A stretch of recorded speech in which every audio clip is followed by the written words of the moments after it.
Well,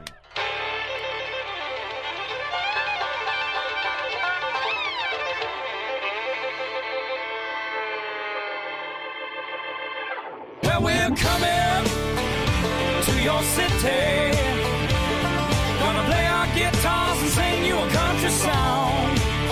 We'll all be flying higher than a jetliner. And if you want a little bang in your yin yang, come along.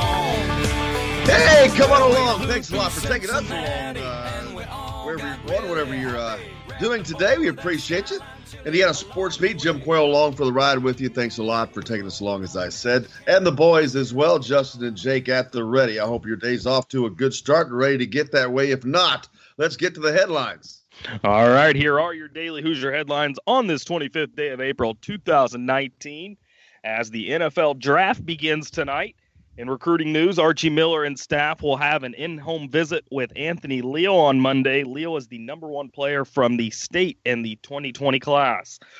Rockets eliminate the Jazz last night from the NBA playoffs as Eric Gordon pours in 15 points. Those are a look at your daily Hoosier headlines on this 25th day of April 2019.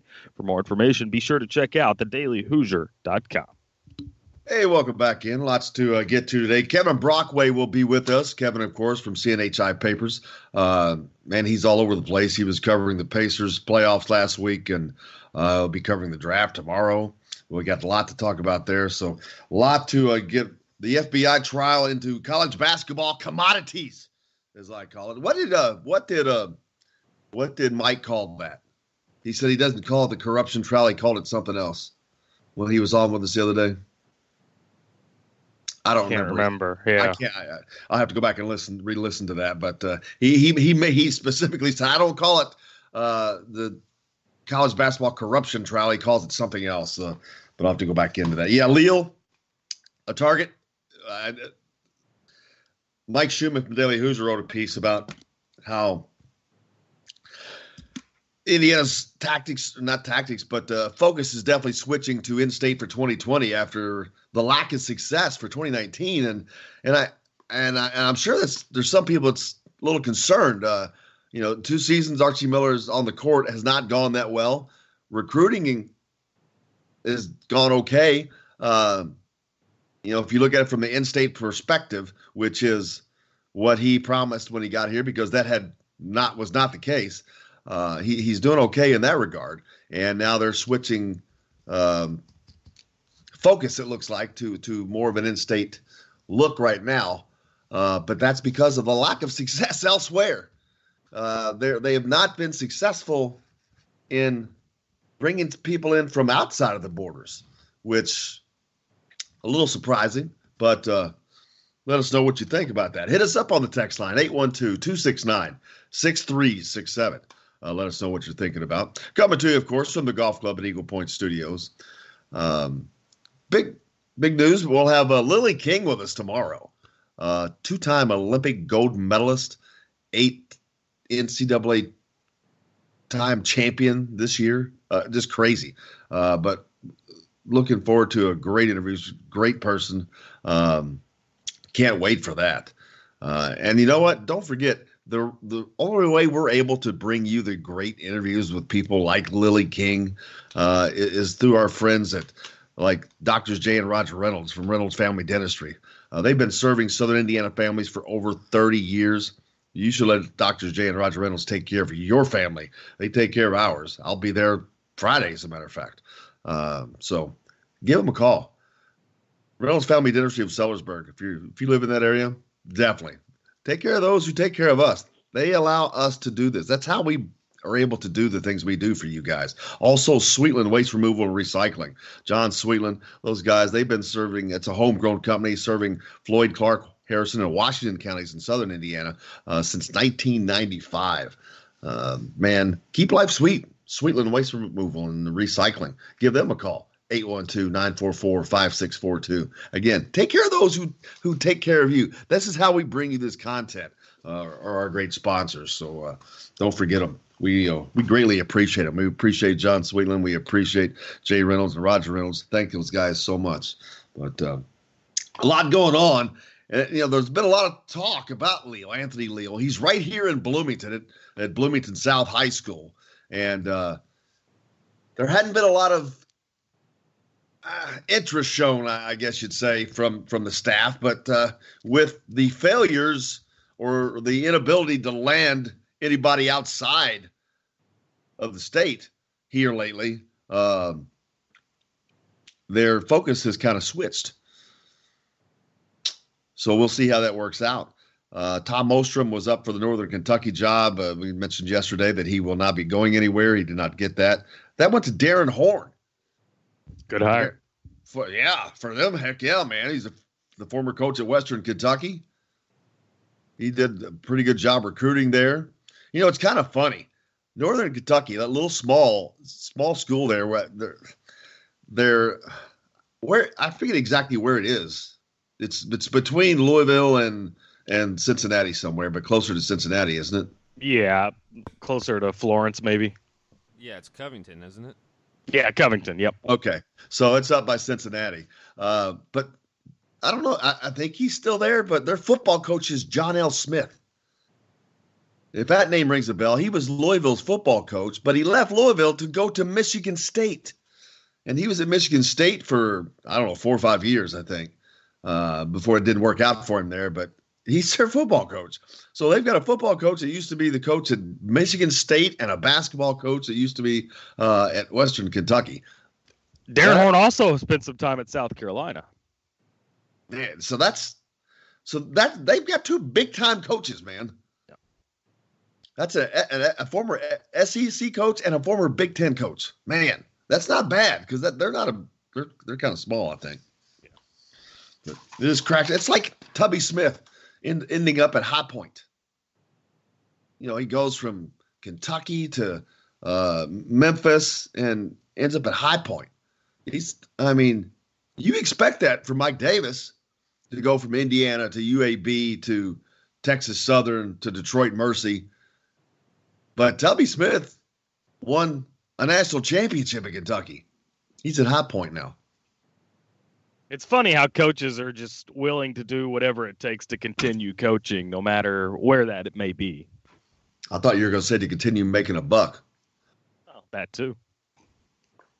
But I guess you got to do what you got to do, right? Although I guarantee he's making a lot less bucks at than he was at Kentucky. You think? But a lot less stress too, man. Sure. There's no pressure to win the national championship every year and all that stuff. Shoot, you make the tournament, you're a hero. Heck yeah, I don't know. Have they ever done it under him? I don't think so.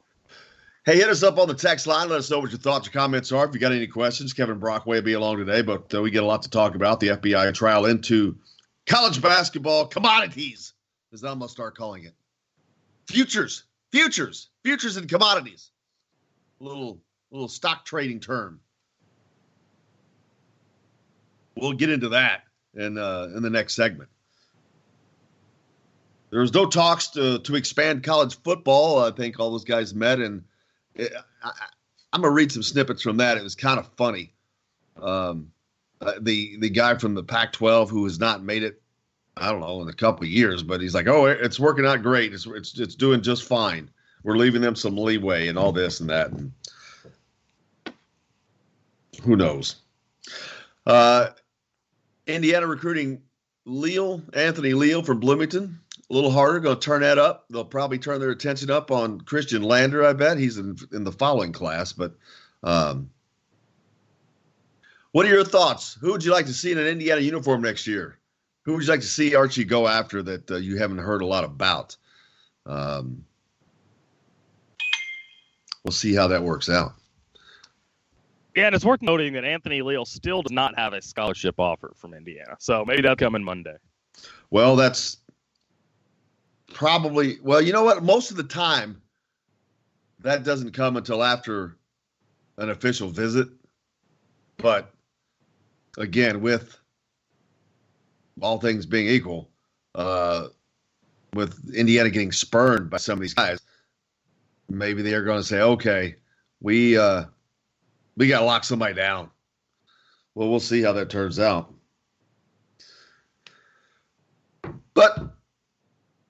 That's the thing.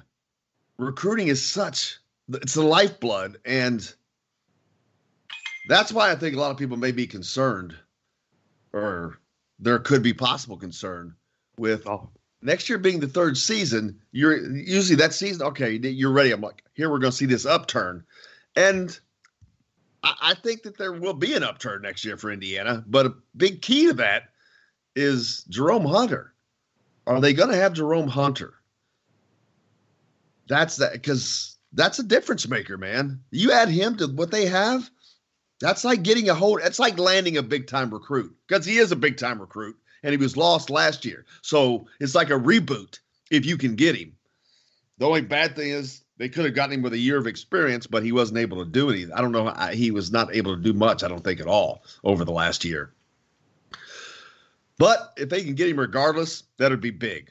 That would be big because he's a player. I really like his game. I like his motor. Man, he's an athlete. He's a player. And he would sure fit in nicely to that rotation next year. Yeah, and I don't know if everybody realizes just how important of a piece Jerome Hunter would have been for the team last year, especially for the team coming up this year as well. If he's able to get healthy, he's certainly an X factor. Yeah, he certainly is. Like I said, he's a player, man. I like his motor. He's someone that would have could have an instant impact. I'm not going to say what he will do, because no one knows what he will do, what anyone will do. We saw that with Romeo. Everybody thought that was going to be the big turnaround, and it wasn't the case. Some things were exposed, and I saw just yesterday, as a matter of fact, in a piece by Mike Schumann that talked about, or basically said, Romeo kind of wasn't quite as far along as what we thought. That came from an NBA personnel person. And it's nice to hear them admit that and say that. But the bad thing is, and sad thing is, there's no chance that Romeo doesn't pull out of the draft for him. And I'm not saying he's going to drop, but if he did, that would be a sad thing for him, because he probably could have really boosted his stock by coming back. And I was not on that train all year. I'll be the first to tell you, because of where he was listed and being drafted. And it was based solely on that. You do not turn down a lottery slot. I mean, some people have, very rarely, but I think that's a mistake. If that was been the case, doesn't seem to be the case anymore. Don't know if he's doing workouts for any teams, but it'd be interesting to see when that draft rolls around. But I see no chance of him coming out of that draft. Zero. I think he's going full force no matter what. Yeah, I agree. He has the option, but I agree. He's staying in. And I wish him the best either way. I hope it works out for him. I think now that it would have benefited him to come back. And I had not said that all year. I'd said go, go, go. But that's based on being in a top 15 draft pick. And if he were to continue to slide, that'd be a loss of millions of dollars, man. That's a difference. It's a $5 million difference. $5 to $10 million difference over the first 4 years of your career if you drop any further. But we got a lot to get to today. Kevin Brockway's on the program. We're going to talk about the FBI trial into college basketball futures and commodities, as that is continuing right now. It began on Monday. We'll talk about the college football expansion, lack thereof in college football. We'll get back to some recruit talk as well. All of that, plenty more here on the program today, so stay tuned. We're back right after this.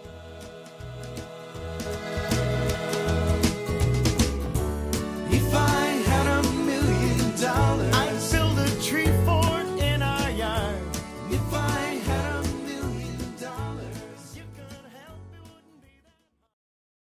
Hello, everybody. Jim Coyle from Indiana Sports Beat. When I'm not covering the Hoosiers, you can find me at Bubba's 33 in Clarksville, located on the northeast corner of I-65 at Veterans Parkway. Bubba's 33 has hand-tossed pizzas, bold burgers, and ice-cold beer from a select list of local craft brewers. An incredible food selection, all made fresh daily. Whether you're meeting the team for that post-win meal in the family dining area or meeting friends for happy hour to watch the game on one of Bubba's 50 TVs. Bubba's 33 in Clarksville. Pizza, burgers, beer. We all want a winning smile for those championship photos, and that's exactly what you will get at Reynolds Family Dentistry in Sellersburg. Reynolds Family Dentistry has been serving the dental needs of Hoosier families for over 30 years. Let Doctors Roger and Jay Reynolds take care of your family. Just off of I-65 at 809 South Indiana Avenue in Sellersburg. Call 812-246-3368. That's Reynolds Family Dentistry, 812-246-3368.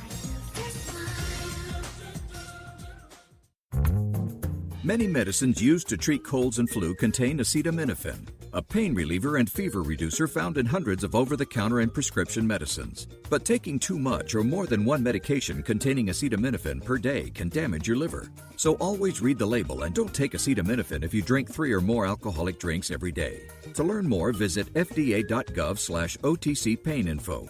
A message from the U.S. Department of Health and Human Services Food and Drug Administration. This is Jim Coyle with the Indiana Sports Beat. And I'm Justin Kalen with Indiana Sports Beat. Justin, what's your favorite show? It's got to be Indiana Sports Beat, but I'm not ever sure where to find it. Well, you can always like and follow us on Facebook. Always follow the show rebroadcast on iTunes, Google Play, iHeartRadio, Spotify.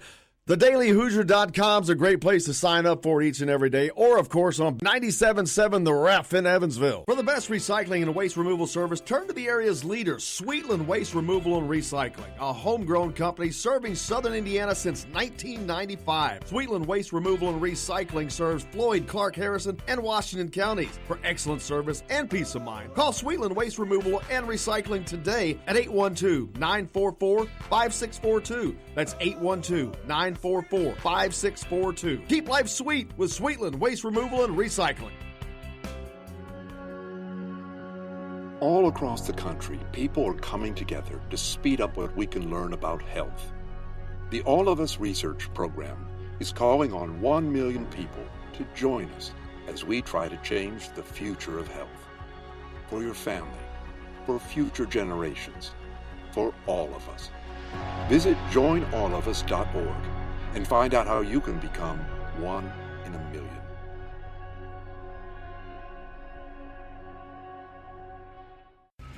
All right, crew, let's get her dug. Honey, you want to give me a hand? I'm planting that tree, remember? No matter how large or small your digging project may be, no matter how urban or rural, you must always call 811 before any digging project. 811 is our national one-call number, alerting your local utility companies to come out and mark any lines they have near your dig site. You must call 811 at least 2 to 3 business days before any digging project, so you can avoid hitting our essential buried utilities. This includes natural gas and petroleum pipelines, electric, communication cables, and water and sewer lines. So before you do this or this, make sure you do this. For digging projects big or small, make the call to 811. Brought to you by Common Ground Alliance. Today's guest is brought to you by Bubba's 33 in Clarksville with hand-tossed pizzas, bold burgers, and ice-cold beer. Pizza, burgers, beer. Bubba's 33 in Clarksville.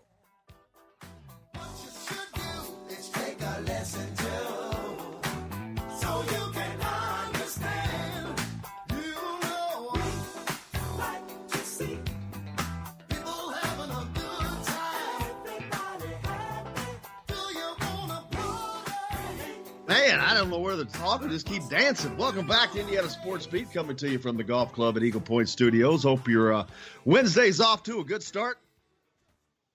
We've hit the midway point. Hit us up on the text line if you like, 812-269-6367. Mike Schumann from the Daily Hoosier joining us now. Mike, thank you, sir. Good morning, Jim. How are you doing? All right, man. How are you? Doing great. I was talking to Matt Weaver earlier, and I've said it before, but man, you just got to be impressed with what Tom Allen and that football staff are doing recruiting wise.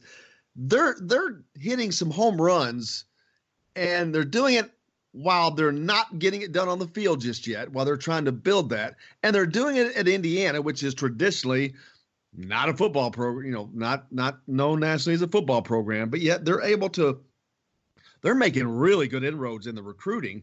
And, you got a text from Joker. He says, Coach Allen seems to have an infectious attitude, and I think it rubs off on others, and people want to be around him. Man, I think that's a big part of it. He has, wow. If you've not been around Coach Allen, that's a misfortune for you. But that's a very true statement. But the fact that they've been able to do what they've been able to do under the circumstances, I think is pretty damn amazing. Yeah, it really is. I mean, they're both places that they are having success recruiting are historically challenging places to have success. I mean, Indianapolis, as everybody knows, you've got all the Midwest powers that have traditionally done well in Indianapolis and the surrounding areas. Notre Dame, Michigan, Ohio State, Purdue. There's so many teams that you have to compete with to get the top talent. Even here recently, Penn State, has taken a couple of the top players, including the number one player in 2020. And so it's always been important to have a second pipeline, so to speak, with Allen's being Florida, which is another just amazingly difficult place to haul in talent. But he's doing it. I mean, it's not top 20 type classes, but it's what I've referred to it as is good enough talent that you're still not at a Ohio State, Michigan level, but you're at a level that the Iowas, the Northwesterns of the world, there's not a talent gap anymore. You're at a point where you can put players on the field where you should be able to compete, and it's just a question of your coaching and your scheme and things like that. Whereas historically, even that hasn't always been enough. Yeah, absolutely. And that kind of parlays into the basketball side of things that is not having that recruiting success on a national scene. Last year there was some highly visible targets they went after and were not able to land. And again, that's happened a few times this year. Basketball, obviously a much different sport than football in recruiting. It's but there's a different, Indiana used to be that place where it didn't matter, but it does matter now. They're not having the success on the court. Those players from the outside of Indiana are not seeing success on the court. They're not seeing players go to the NBA, which, granted, Romeo's going to go, but he was already going. So I think those are things that they're paying attention to, and not that you want your roster built on these guys that are here and gone. I'm not advocating that, but there's still guys that will be in your program for 2 or 3 years that are up in that upper level of echelon that aren't coming to Indiana right now. And I think it's not there yet, but you can see critical on the horizon, I think. Yeah, I mean, it's interesting, right? I mean, the first recruiting class that Miller pulled in, there's a lot of praise and discussion around, man, he's really getting it done, but where I think you're going there is, it quickly becomes more about, not the shiny new coach, but, what are the results? What are we seeing on the floor? Because recruits do care about that. I mean, they want to be comfortable with the school and the staff and all that stuff, but they also want to see results, not just wins and losses, but, how are other recruits that went before me doing? And, it can create challenges. So, I think, I don't want to overreact too much to missing a couple recruits here recently, including, as I'm sure you've already discussed, Anthony Harris last night, but just here at this immediate moment, it's not going too well, at least in the class of 2019. So it's going to create an interesting kind of process here, assuming that Indiana doesn't land anyone else that they're targeting, in the top 100 for the rest of the class. What do they do going forward? And I don't know how you feel about it, but I'm to the point now, that I still think they have Trenton Watford on the horizon, as well as Lester Quinones, who's coming in today for an official visit. But I'm not confident in either one of those. I'd put those at both less than 20%. And so if that turns out to be the case, that neither one of those guys come to Indiana and you still have 2 open scholarships, then you're at the point that there's been a lot of discussion now with Indiana over the last few years is, what do you do with those scholarships? Do you carry them over where there's, a lot of in-state talent next year that Indiana hasn't even offered yet? Or do you fill them in with graduate transfers or do you just, work really hard to try to fill in those pieces with, guys that you're not really sure are, Big Ten type talent?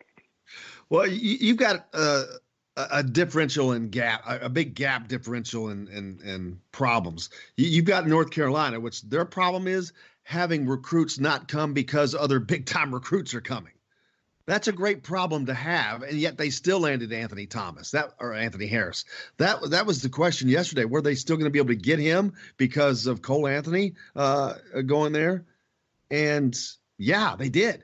So, and Indiana's not being able to land the first really big one. So there's your gap. North Carolina's worried about other good players coming, chasing others off, where Indiana's just got to get that going. And like I said, it's not critical, but you can see critical on the horizon. I think it's out there, but that can easily be turned around. But to go to your point of what you do with those scholarships, if May 15 comes and you haven't hit on what you want, I think you've got to just blitz the grad transfer market, because there's no point letting that scholarship sit blank when a grad transfer will only fill that for one season. So it's not gonna be tied up. So you got to go out and get somebody that can help your team, because your team needs help, in my estimation. And there's a lot of good grad transfers out there. Now you can't build a program by doing that, but you can sure use it as a stopgap measure.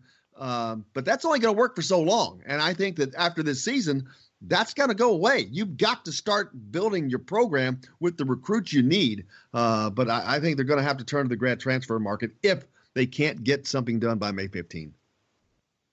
Yeah, I agree with that 100%. I'd much rather see Indiana go after guys that are only going to use a scholarship for 1 year than to take a gamble on somebody that you're not really confident about, but it's going to be, at the worst case, just sitting on your bench for 4 years, burning a scholarship. We've seen that story before, and it doesn't go well really for either side. So, Indiana has its own unique challenges with grad transfers, because they, as a school, they require the grad transfer to be able to get into the graduate program on their own merits. There's no special admittance for athletes. And so, it's not just as though they can just look at the grad transfer list and say, we'll take this one and this one. They've got to have the qualifications such that Joey Bronk did with a 3.9 GPA to get in on their own merit. So that creates its own challenges, and that's something that Indiana probably needs to look at in the future to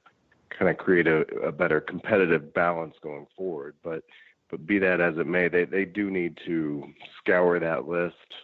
In my opinion, look at the best 3-point shooters on that list and just see if they can kind of hit lightning in a bottle, the way that they did with a Max Bielfeldt or a Nick Zeisloft, guys that, a lot of people probably looked at when they were signed and said, what are we doing here? These guys don't look like, they're going to really contribute, and yet they contributed very well because they had a specialty or two and found a way to be a part of really good teams. That's the best case scenario, in my opinion, for the 2019 class. Absolutely, I agree with that. And they've got to do something to make a splash, create some sizzle for the program. And even that's through grad transfers right now. Create some sizzle next year, so you give these guys something to catch their attention. And that's what you got to do. You got basketball is different than football, obviously, but it's also different now than it was 5 years ago. The attitude of these kids, it's changed. It's becoming more about the me, which that's not the kind of players you want, obviously, but there's a lot of them out there, and sometimes you have to weld some of those in because they're just the best players. And that's what you need. You need the best talent possible. Now, with all that said, you follow the recruiting pretty well, Mike. And so what's their best options remaining? Where are the targets that they're really going to look for? And Archie's been on the road. We've seen him. He's up in Pittsburgh. He's up in New York chasing these guys. But what do you see as their best options remaining on the table? I mean, for 2020, for 2019, it's the guys we've talked about. It's Quinones, who's in today. Like I said, I don't think he's leaning in any way, shape, or form towards Indiana. I think he's leaning more in the direction of LSU or Memphis right now. And the fact that Michigan yesterday found out that Jordan Poole is definitively not going to be back next year at a position where Quinones could come in and fill in immediately, that probably doesn't help either. So in my estimation, Indiana's probably fourth there with a lot of ground that they need to make up. But we have seen, official visits really change everything in a recruitment. I think that's what happened last year with DJ Carton. I think everybody at that time thought it was all Indiana and Michigan. And it turned out that a visit to Ohio State completely changed his recruitment just because he, connected with guys and was comfortable and liked everything that he saw. And, depending on the recruit, that can be the game changer. So, the best news there is Indiana started from, probably 7th out of 7 when Quinones announced his final 7 to now they are, down to the final 5, and they got him on campus, which is all you can really ask for. So don't count him out, but, don't hold your breath on that one either. Trenton Watford's probably a similar story. Indiana, for months and months and months was completely out of that picture, and here suddenly have gotten back in. I think there's some backstories to why they've gotten back in, but the reality is they're probably in a position of being in 4th as well too, behind LSU and Memphis and Alabama, the in-state school there. Don't ask me why LSU continues to be in these recruitments. It makes absolutely no sense to me why any kid of the caliber of these two guys would even include a school like LSU, considering what they're going through and considering what their other options are. But to me, that shows how the thinking has changed. How they're looking past these egregious things, and that's a light word for what LSU is, the mess that they've got going down there with Will Wade. It's egregious, and the fact that I agree that these kids are still uttering the acronym LSU, and the parents are still letting them consider the school. To me, it's ridiculous. And it's a sad state of affairs for college basketball. But that aside, they're doing you can't say they're doing a better job recruiting right now because a lot of times, too, I think some of these kids don't want to get caught up in that mess. And so they're just going to say it just to go along. So they just don't want the questions about it. They don't want to deal with it. And I understand that. I wouldn't want to have to deal with that crap either. But Indiana's got to get something done recruiting-wise, and I think that they need to hit on they've got to make a splash at some point to bring other guys in because while you want a lot of the Indiana players because, well, Indiana produces a great abundance of talent, so it's right here in your backyard, so it's a lot easier to get it right here, but there's also guys that are better in other positions that are not from here. That's fine. Go get them. But they're not. That's not happening right now. And I don't know what they're going to have to do other than success on the court than to get those guys into Bloomington on a permanent basis. Yeah, I mean, Archie's going to just have to change the narrative. I mean, I think there's more negativity than positivity right now surrounding the program. I think, right or wrong, I think people view the Romeo Langford's one and done experience at Indiana as being less than favorable. I personally don't think that's fair. I think, if you just take away all the hype and just look at what a kid did as a freshman in the Big Ten, I think he had a really strong season, but, you can't change that narrative, here on the radio. You've got to, change hearts and minds out on the recruiting trail. And I think it goes to a larger question of, does Archie Miller want to run his program with those kind of players, or does he want to run it with, kind of more of a Virginia / Texas Tech model. I think, the type of program that he ran at Dayton was not anywhere near like, the one and done model. It was more 4-year guys, meet Well, you he in the didn't have a alley, choice at dog. Dayton. You can't get a one and done to Dayton. Right, but that's the kind of program that he has had success with. So does he know? I'm sure he knows, but does what he's trying to do line up with kids like we've talked about that have different agendas and are thinking about things completely different? I personally question that because I hate a bunch of 4-year guys that had them out, and then I talk about one kid. The Dorby are going to be on your campus for 12 months. It's hard to bring about that type of culture and attitude, they're like that. And the other 4 years, he's done kid, man, it kind of changed how the people make decision what works. It's an interesting dichotomy that we have to figure out. Yeah, I mean, you got to do two things. You've got to bring in players that are really, really good and very, very talented, which not some of them, but also develop the talent for him. And that's, Devon Green has had improved. Al Durham's improved. I think Finney's going to improve, obviously. And that'll be fine in that regard, but they've got to also continue to develop. And I think you've got to have, and it's too soon for this, but you've got to start putting guys into the league. You give these guys, even the ones that's going to be here for 3 years or however long, you want them to say, hey, I can go there and I'm not a 5-star, but I'm pretty good, and I think I can make the league. And they're putting guys there, so I can go here. I think that's part of what you're talking about, and part of that atmosphere that's got to be created in a program. Yeah, no, I agree 100%. I mean, I think kids need to see it. They apparently don't need to see it at LSU, but they are going to need to see it with Archie Miller. Apparently, I think even if the narrative around Langford will change over time to what we're talking about now. To hey, this is a guy that went to Indiana. He was the NBA draft pick. As long as there's others that follow, and he's just part of a larger story. But I agree that story needs to change, and it needs to change fast for Miller because he can't have a third straight year in the NIT, or as you and I talked about last night, it's going to be a much more negative tone around the program if it's 3 straight years in the NIT. Absolutely. Mike Schumann from the DailyHooter.com. Check free IU content right now. He at the baseball game last night, so there's plenty to say there. Mike, thank you so much for joining us, brother. Appreciate you. Thank you, Jim. Have a great one.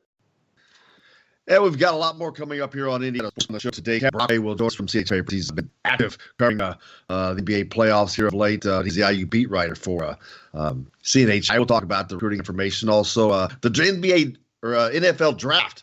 We'll talk about that as that is about to kick off. But plenty more kicking around. Hit us on the text line 812-269-6367. We'll be back with more from the Golf Club at Eagle Point Studios. Indiana Sports Beat back after this. You just go hound dog, quit snooping around my door. You can hide your tail, but I ain't gonna feed you no more.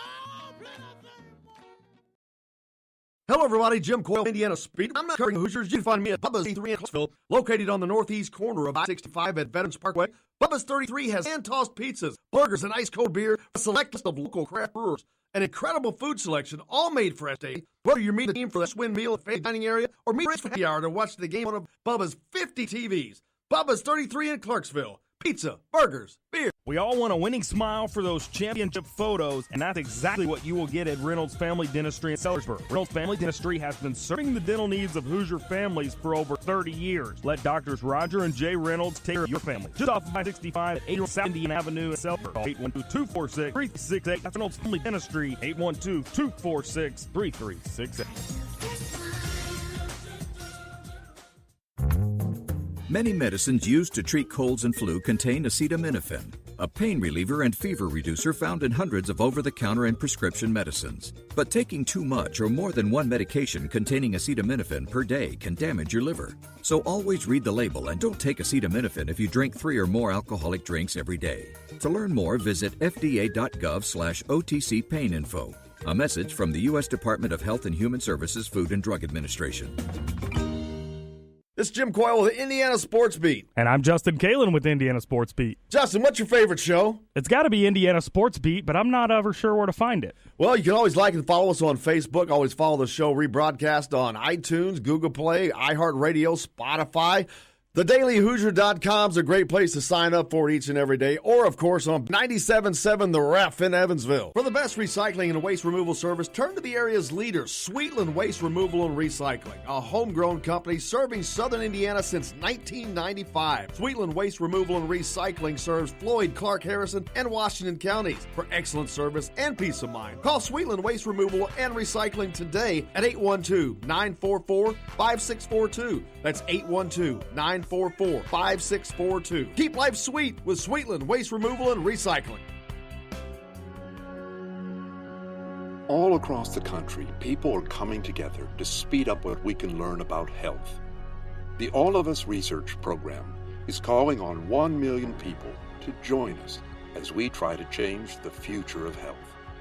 For your family, for future generations, for all of us. Visit joinallofus.org and find out how you can become one in a million.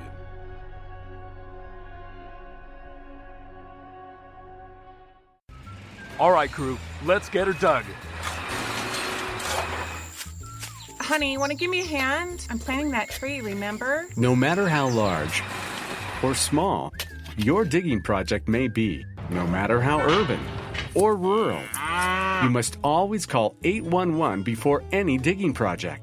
811 is our national one-call number, alerting your local utility companies to come out and mark any lines they have near your dig site. You must call 811 at least 2 to 3 business days before any digging project, so you can avoid hitting our essential buried utilities. This includes natural gas and petroleum pipelines, electric, communication cables, and water and sewer lines. So before you do this or this, make sure you do this. For digging projects big or small, make the call to 811. Brought to you by Common Ground Alliance.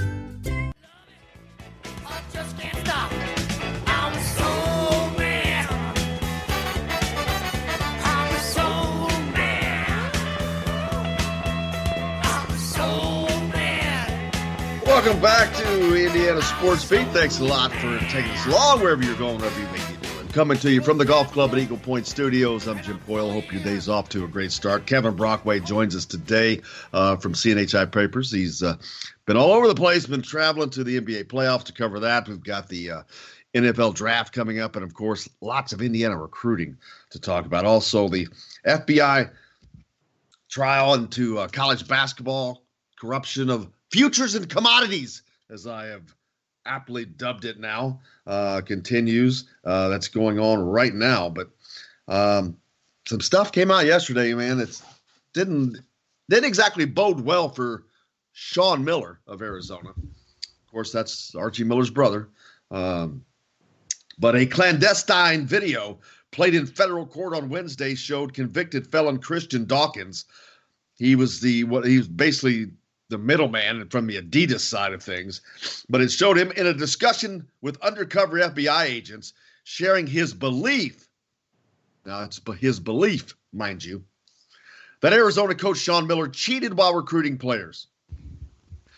And the thing with former Arizona assistant Book Richardson, Arizona is like, Sean Miller has to know everything's going on, Dawkins is heard saying on this FBI video capture.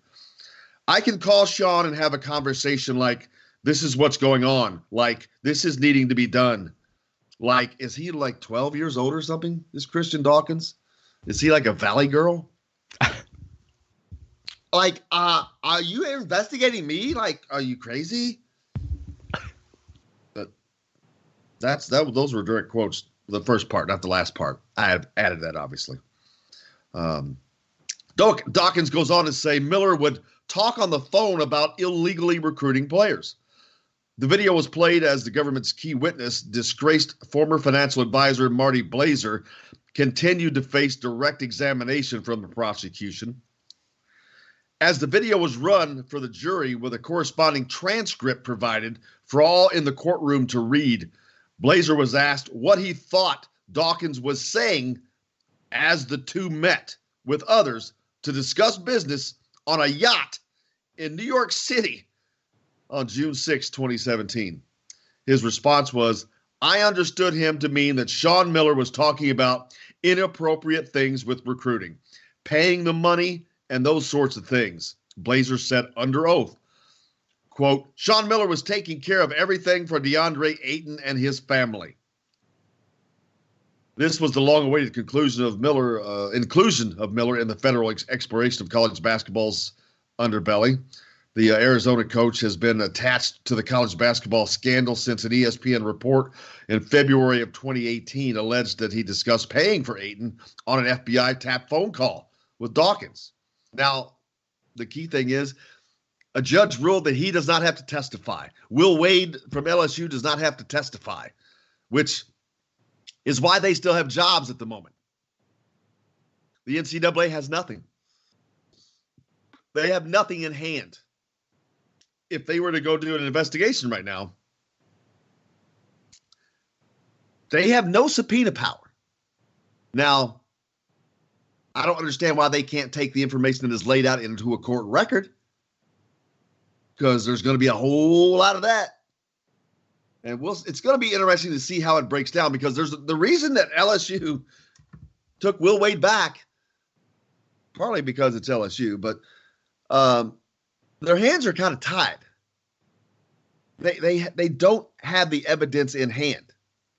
And if they were to try to fire him, he would probably sue them. And if they have nothing, if there's no investigation to back anything up and no proof for them in hand, they can't do anything. Well, it really, it's kind of mind-boggling to me, the fact that all this came out such a long time ago, over a year ago. Maybe not this Sean Miller situation, but you started to realize the corruption within college basketball over a year ago, and it seems like the NCAA has seemingly made zero progress on it all. Zero. Well, but they're not done anything. But they said that. They said that they can't do anything until this is all over. They can't do anything until they have this information in hand. And they might not necessarily get it in hand. They're a powerful organization. Go out and get it. Find some way somehow. Are you talking about Muppet Mark Emmert and the NCAA? Are you kidding me? Muppet Mark. Maybe not powerful so much now, but yeah. Holy crap. North Carolina, really? I mean, they have no power. They are a teethless organization. When I say they're like the Muppet, those old two men with Muppets with no teeth. Old Muppet men with no teeth. That's the NCAA. That's Mark Emmert. And he doesn't care because he's making his millions of dollars. The NCAA's making their millions and millions of dollars. They don't want to shake the sugar tree. And that's exactly what's going to happen. They're shaking the sugar tree, baby. These are big-time programs. Arizona, former national champion. LSU, SEC squad. Kansas, Bill Self. Thanks for the recruit, Brandon. Appreciate you. But we didn't do anything wrong. I see nothing. It's like Colonel Klink from the old Hogan's Heroes series from the 60s or 70s, whenever that was on. I remember watching the reruns. If you're not familiar with it, I know Justin's not, but you just aged yourself pretty bad there. What's that? Said you just aged yourself pretty bad there. Reruns. I watched reruns. I said I watched reruns. They were reruns. I'm familiar with Colonel Klink, at least. Really? Yeah, we've discussed this in the past. How in the hell do you know who Colonel Klink is? And you didn't know who Tom Landry was? I know who both of them now are. I know who both of them are now, thanks to you. I know that, but how would you have known who Colonel Klink was and not known who Tom Landry was? Learn something every day. My goodness gracious. But that's their mantra, man. They don't want to shake the sugar tree. They don't want to actually have to do this. They want to just sit there and Mark Emmert, I can't even stand to see a picture of him. He looks like the epitome of incompetence. And what he's done there, it is. Now, it's competent as far as a money-making machine, but it has nothing to do with him. That's because the popularity of NCAA March Madness. That's what that came from. Reminds me of a scene from Office Space, a movie I know you haven't seen, But at one point he said, "So what exactly would you say you do here?"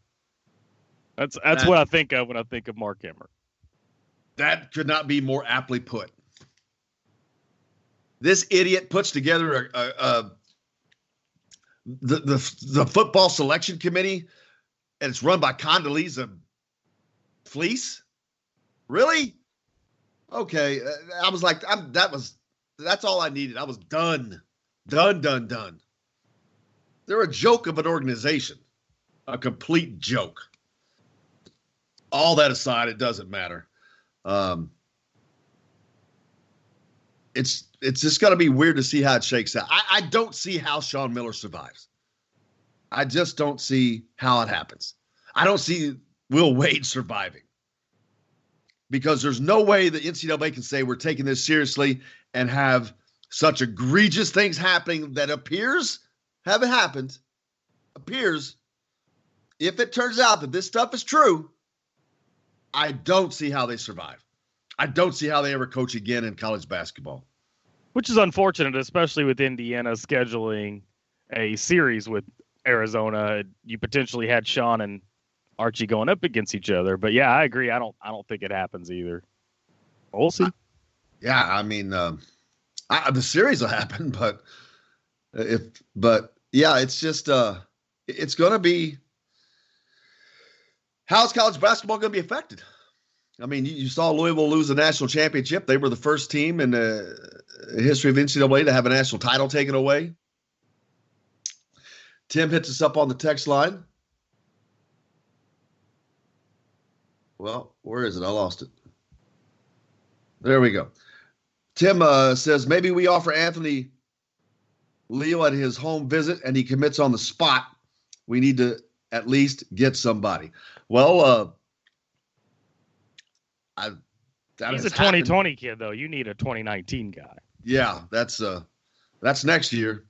But once he gets offered, that's a done deal.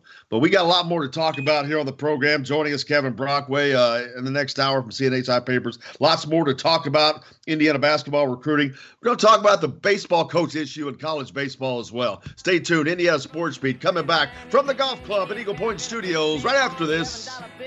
You only got 10. Maggie comes Fleetfoot, face full of black soot, talking at the heat, put plants in the bed, but the phone's tapped anyway. Hello, everybody. Jim Coyle from Indiana Sports Beat. When I'm not covering the Hoosiers, you can find me at Bubba's 33 in Clarksville, located on the northeast corner of I-65 at Veterans Parkway. Bubba's 33 has hand-tossed pizzas, bold burgers, and ice-cold beer from a select list of local craft brewers.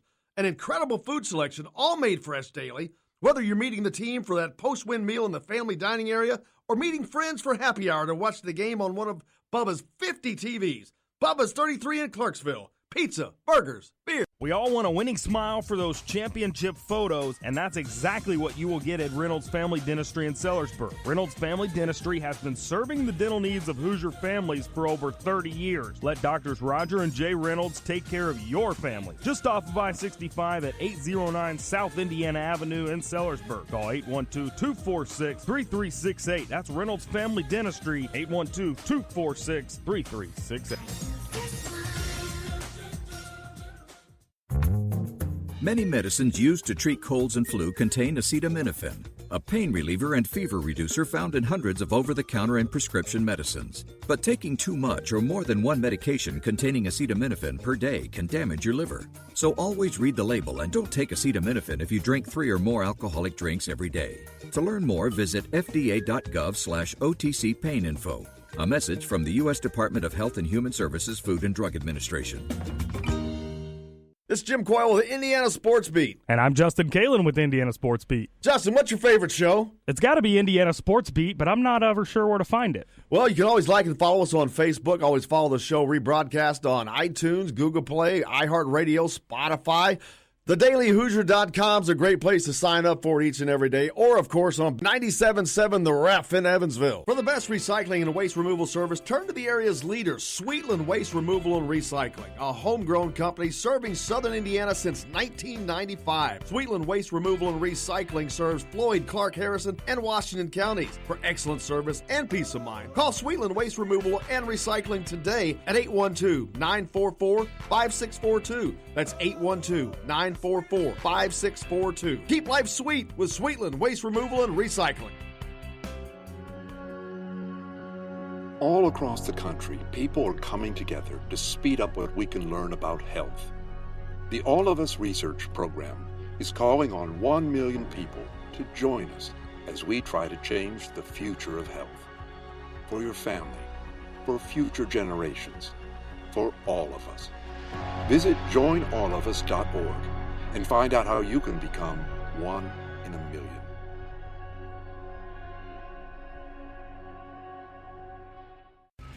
All right, crew, let's get her dug. Honey, want to give me a hand? I'm planting that tree, remember? No matter how large or small your digging project may be, no matter how urban or rural, you must always call 811 before any digging project. 811 is our national one-call number, alerting your local utility companies to come out and mark any lines they have near your dig site. You must call 811 at least 2 to 3 business days before any digging project, so you can avoid hitting our essential buried utilities. This includes natural gas and petroleum pipelines, electric, communication cables, and water and sewer lines. So before you do this or this, make sure you do this. For digging projects big or small, make the call to 811. Brought to you by Common Ground Alliance. This hour is brought to you by Sweetland Waste and Removal Service, a homegrown company serving southern Indiana since 1995.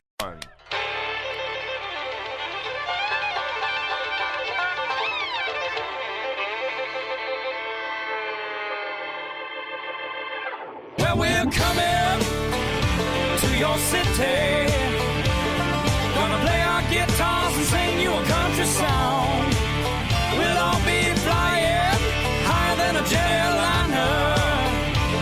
And if you want a little bang in your yin-yang, come along. Hey, well, come on along. Jim Coyle with Indiana Sports Beat. Thanks a lot for taking us along wherever you're going, whatever you're going. We appreciate you taking Indiana Sports Beat along for the ride. Coming to you from the Golf Club at Eagle Point Studios. Lots to get to today. Kevin Brockway from CNHI Papers is on. We'll talk about the NFL draft coming up. He just finished covering NBA playoffs. Indiana recruiting, big topic of discussion as well. Some information from the FBI's college corruption trial into futures and commodities, all that and more. Let's get to the headlines first. All right, here are your Daily Hoosier headlines for this 25th day of April 2019. As the NFL draft set to begin tonight, it is scheduled for an 8 p.m. start time.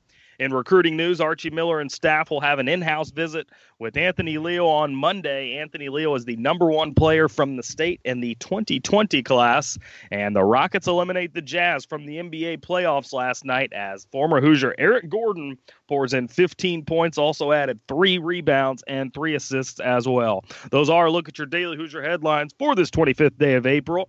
For more information, be sure to check out thedailyhoosier.com. Hey, hit us up on the text line, 812-269-6367 if you're listening live. We're on each day live 6 to 8 and then heard around stations around the state. But you can also always catch us on thedailyhoosier.com, indianasportsbeat.com, or thegruelingtruth.com live at any of those locations as well. Thanks a lot for taking us along, like I said. Hey, in a previous segment, I was talking about Louisville losing their NCAA title, and I believe they are the only basketball or football program to ever lose a national championship. Roger hit us up on the text line. He thought that USC, a football championship, had been taken away because of Reggie Bush recruiting violations. They were put on sanctions, but they did not lose a national championship on that. But did he have to give the Heisman back? Yeah, he did have to give the Heisman back, and That USC has pretty much banned him from campus. So there's a big to-do about getting him back to camp. It's almost like Bobby Knight getting him back to Indiana almost with them. Well, it's kind of funny when they do that stuff. It's like, hey, man, it wasn't his. I mean, he's partly to blame, of course, but you're going to ban him. You're all the one that did that. You all cheated. So that's kind of funny. But yeah, that was a great run for them back in the, what was that, the early mid 2000s actually? Yeah, 2005 is the year he won the Heisman. So yeah, the early 2000s. Man, those battles with Texas, those were some fun days. Hey, hit us up on the text line. Let us know what your thoughts are. Indiana recruiting also, the coaching staff is out and about. And, of course, news came out yesterday that a in-home visit scheduled with Anthony Leal in Bloomington. He attends Bloomington South High School. Attention may be switching after not getting Anthony Harris. Now, I believe that Lester Quinones, he's on campus right now. His visit is going on right now, I believe. Yeah, through tomorrow. So he was there. He's got a 3-day visit. 3 full days. You know, funny thing is, I was in Assembly Hall yesterday, and I'm like, man, I don't want to. I was doing something. I was there for a legitimate reason, doing an interview with someone, and I'm like, I gotta get out of here. I was afraid if I was seen, it would be thought that I was there to try to sneak in and get that scoop, and it was not the case. So I got done, and I went right out and left. I mean, I walked right out the door and got out because I was like, man, I don't even want anybody to see me here. But trust me, that was in the back of my mind the whole time. But yeah, it's be interesting to see how that goes. But the attention seems to be shifting. But you know, they've been out on the road. They've been out visiting people all over the place. We talked about it yesterday up in New York and Pittsburgh. But not having the success and outside of the state right now with recruits, big time recruits. Obviously, why would you go after anything other than that? So is the attention switching back towards 2020, or are they going to look at the grad transfer market? Because that's their only option, basically, once May 15th rolls by. And if Quinones goes to Memphis like he's leaning, but again, man, you can't ever tell. And I'm not going to – I thought that Anthony Harris – I thought Indiana was in a really good position to land him because of the commitment of Cole Anthony to North Carolina. But I was wondering, is that going to push him away or pull him in? Because they didn't play exactly the same position. So, but obviously we saw that it pulled him in. He wanted to play with that team and be in that situation. But also North Carolina was the last place that he was visiting. And I think he may have still been there. He may have committed on the spot. I don't know. I wasn't there. But regardless, once that went away, now, of course, the attention is to Lester Quinones. But he's not looked at as being a high percentage chance of landing in Indiana. I mean, he's got LSU and Memphis as his top two probably, but there's no way that LSU is actually in there. I think that that's baloney. But you can use that to deflect attention away from Indiana or wherever. I think he ends up in Memphis. I think that Trendon Watford ends up at Memphis. We'll see, but how good does that make Memphis then? It depends. How good can Penny Hardaway coach him? I mean, when you got the talent like that, I don't know how much you need to be able to coach. Well, why don't you talk to Mike Krzyzewski about that? He's been doing this a pretty damn good long time and has won national championships. And he just had the best team in college basketball, one of the best teams in college basketball in a long time, with one of the best players in college basketball in a long time, and didn't quite work out so well for him. Yeah, I mean, Coach K has certainly done more with a lot less. So maybe the pressure of having those high caliber guys can get to you. Who knows? No, they're freshmen. Yeah. These guys are still freshmen, and they got beat by more experienced teams. And the one and dones, they just haven't had the impact on the NCAA tournament that people think. They're not hanging banners all over the place. John Wall, DeMarcus Cousins, they're on the same team. They didn't hang a banner either. Those two teams right there, unequivocally, the most talented two teams in college basketball in the last decade as far as talent. Neither won a national championship. That's what experience does for you. You still have teams like Loyola Chicago made it to the NCAA. Who was it, VCU that made it a couple years ago? Yeah, VCU had a nice little run. I mean, again, you think that team was loaded with 5 stars? Nope. What they were loaded with was experienced players. And a hell of a coach. And that has not changed. Experience. You getting older is the deal. It's nice. You win a lot of games with those 5 stars, don't get me wrong. And you make a big splash, and your fan base is all happy and giddy. That's why Kentucky's fan base, they're okay with it. They've won 1 national championship in that 10-year run of Calipari having the number 1 recruiting class year in, year out for a long time. But I think the majority of Kentucky fans are coming back down to earth on this whole one and done thing. I've talked to a lot of people who absolutely hate it. Wait a minute. To come back down to earth, you have to ever have been on earth. That's true.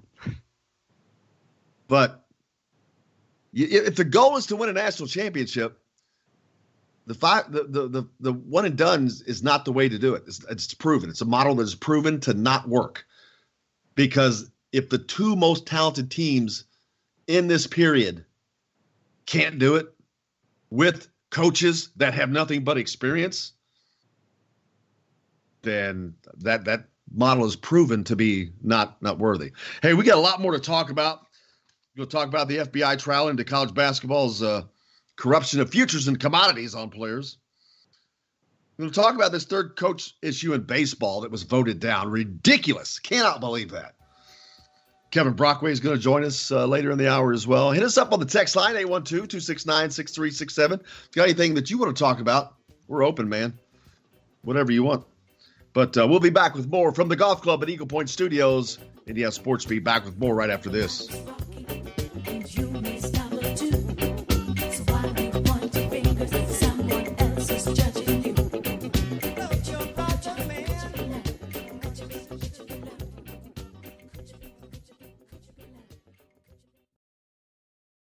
Hello, everybody. Jim Coyle from Indiana Sports Beat. When I'm not covering the Hoosiers, you can find me at Bubba's 33 in Clarksville, located on the northeast corner of I-65 at Veterans Parkway.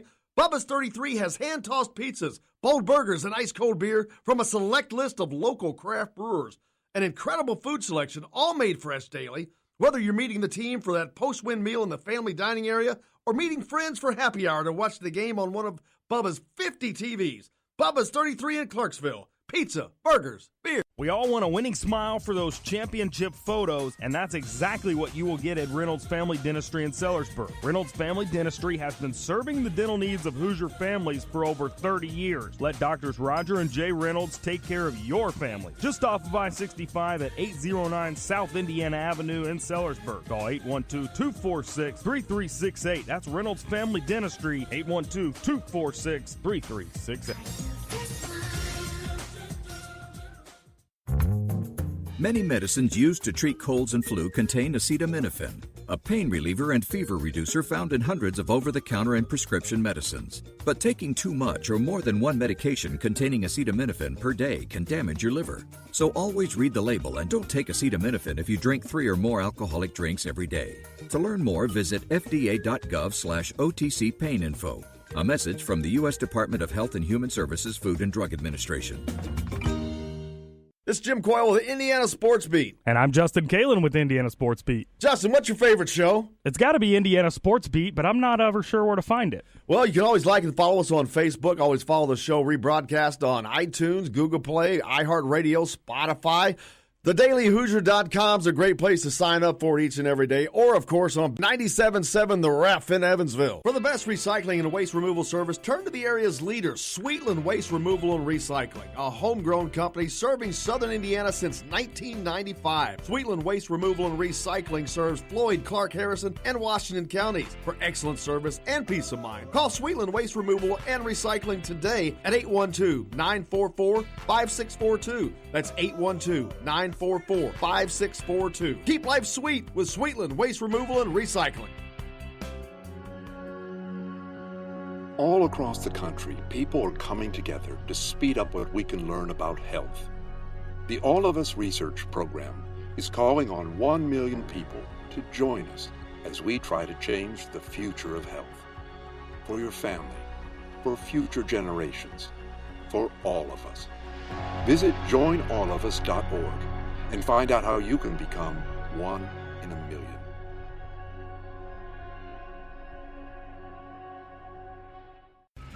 All right, crew, let's get her dug. Honey, want to give me a hand? I'm planting that tree, remember? No matter how large or small your digging project may be, no matter how urban or rural, you must always call 811 before any digging project. 811 is our national one-call number, alerting your local utility companies to come out and mark any lines they have near your dig site. You must call 811 at least 2 to 3 business days before any digging project, so you can avoid hitting our essential buried utilities. This includes natural gas and petroleum pipelines, electric, communication cables, and water and sewer lines. So before you do this or this, make sure you do this. For digging projects big or small, make the call to 811. Brought to you by Common Ground Alliance. Make me do for love what I would not do. My friends wonder what is wrong with me. Welcome back to Indiana Sports Beat, coming to you from the Golf Club at Eagle Point Studios. Jim Coyle with you as always. Thanks a lot for joining us. Hit us up on the text line, 812-269-6367. Let us know what your thoughts are, comments, whatever. Kevin Brockway from CNHI Papers joins us here next segment. The FBI trial into corruption is still ongoing. A lot of damning evidence coming out yesterday in regards to Sean Miller at Arizona, in regards to a video that was shot with Christian Dawkins that he alleged that, which that doesn't mean jack, that he alleged that, but that he had basically a direct connection to Sean Miller and that Sean had talked openly about things that he probably shouldn't have been talking about. More about talking about things he shouldn't have been doing. It doesn't look good for Sean Miller at Arizona. They had an assistant coach that's already been tagged with it, Book Richardson. So there's no way he survives. There's just no way he survives this. Well, I say no way. Let me back up. This is the NCAA and Muppet Mark. It's a possibility he survives it, but I don't see it. The NCAA has to have – they basically are going to have things handed to them. They are inept when it comes to doing what needs to be done. It has been proven time and time again. And there's no guarantees that information, that proof is going to be given to them. They don't have subpoena power. They cannot compel people to testify. And as you've seen, a judge has already ruled that Sean Miller and Will Wade from LSU are not compelled to testify in the FBI issue of this. With Sean Miller being wrapped up in all this, do Indiana fans have anything to worry about with Archie being his brother? No connection. Yeah, I don't think so. There's not even been any insinuation of any kind of connection. I've seen a couple people mention it, but yeah, I just wanted to get that out there. Yeah, no, it's just there's no connection whatsoever. Just because they're blood doesn't mean they're doing the same thing. Well, yeah, I mean, you're talking about Archie was not a target by Adidas. You know, Archie was not, he was at Dayton when all this stuff started. I mean, this stuff's been going on for a hot minute. This didn't just happen yesterday.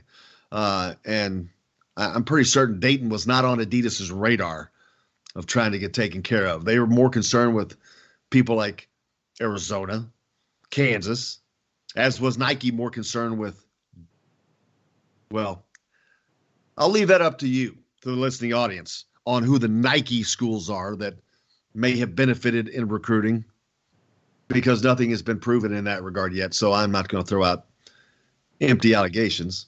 Speaking of Kansas, they signed a new deal with Adidas. What'd you make of that? Yeah, I saw it. I'm glad you brought that up. Big deal, too. How big? I mean, 165 million. So here you have Kansas, who is embroiled in this issue with Adidas, buying recruits for them. Bill Self sending text messages thanking Dawkins for supplying these recruits. And what do? They go out and sign a brand new fat multi-million-dollar deal. And that's what this is all about, baby. 196 million, sorry. Upwards of $250 million. Not there, you know, it's I guess it's a fifth of $250 million, closer to that. That's what the hell's the NCAA going to do? They got no teeth. They're old men Muppets with no teeth. They're going to do nothing.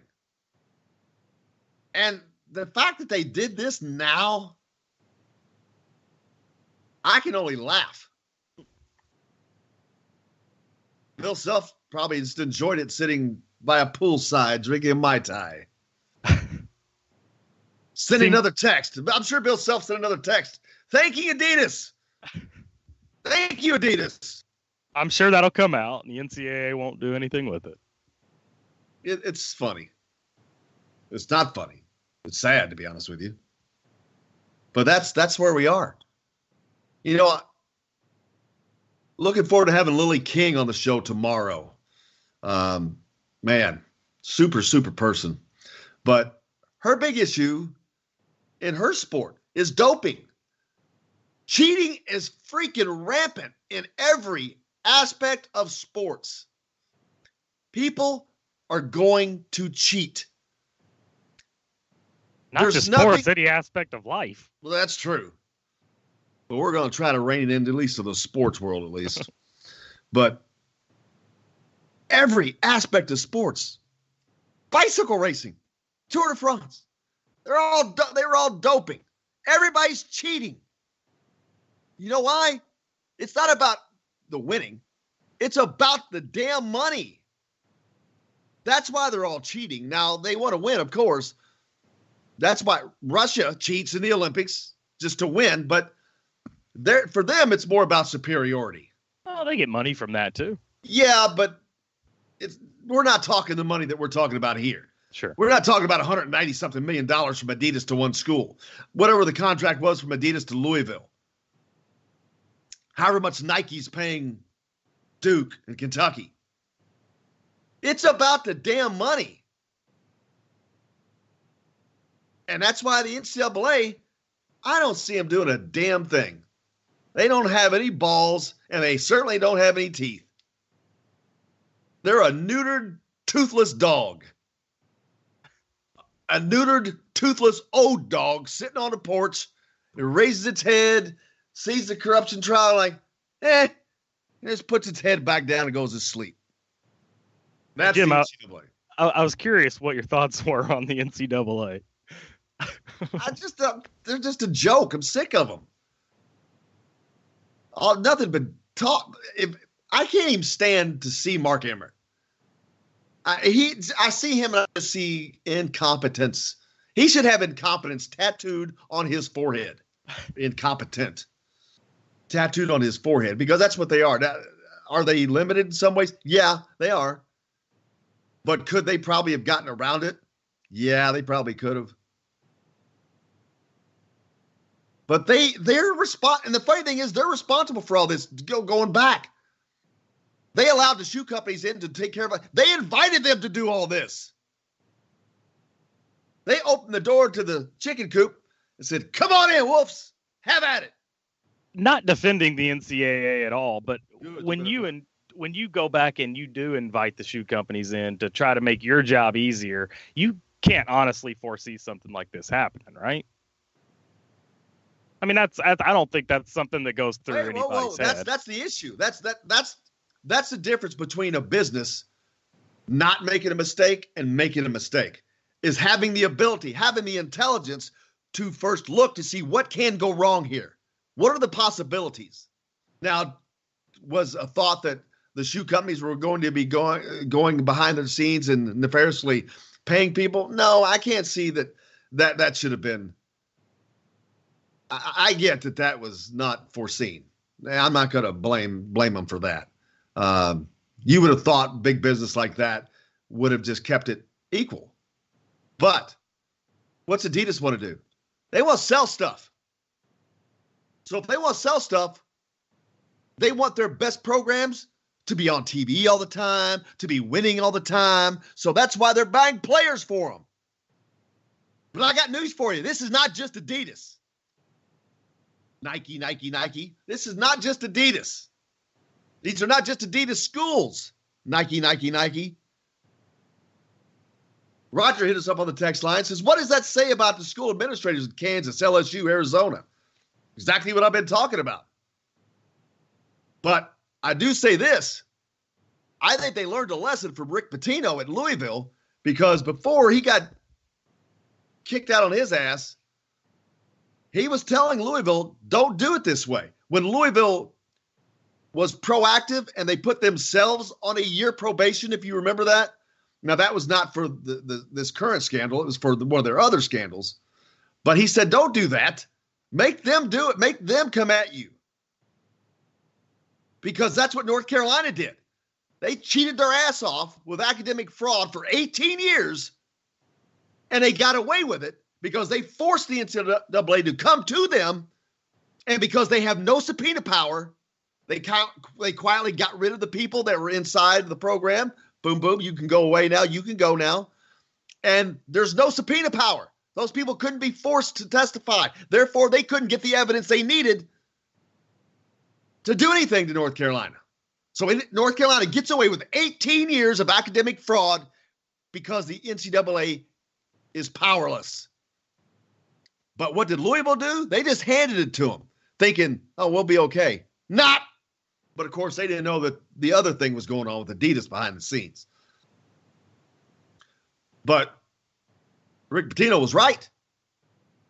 I guarantee you they probably would still have that banner if they forced them to do that.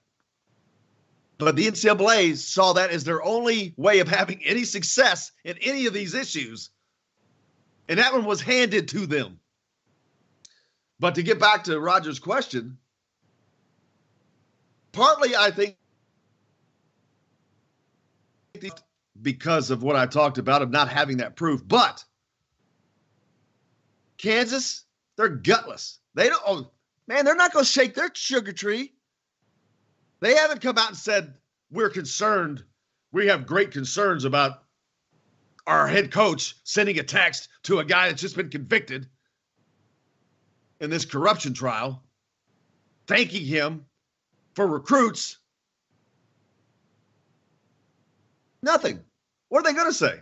They're going to keep their mouth shut. They're not shaking the sugar tree. Yeah, I mean, it's the mantra of innocent until proven guilty. So we're going to claim innocence until you all can actually come out and prove us that we did something wrong. Well, yeah, because the NCAA has proven that they can't do much. They're not very successful.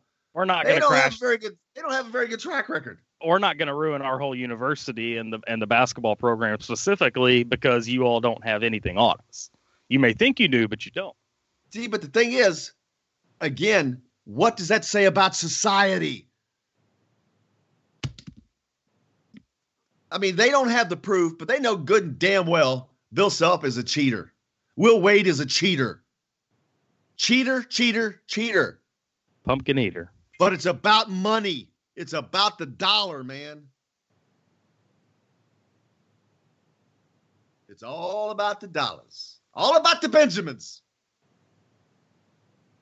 Show me the money. Well, they've seen the money. Show me the money. Man, I did not expect to get off on that tangent for that long. But Kevin Brockway is going to join us. We're going to talk about some Indiana basketball recruiting as they may be turning their sights back towards inside the borders with recent mishits outside of those. Anthony Leo from Bloomington South High School is getting a visit from Archie Miller on Monday. He has not received an offer from Indiana yet. We'll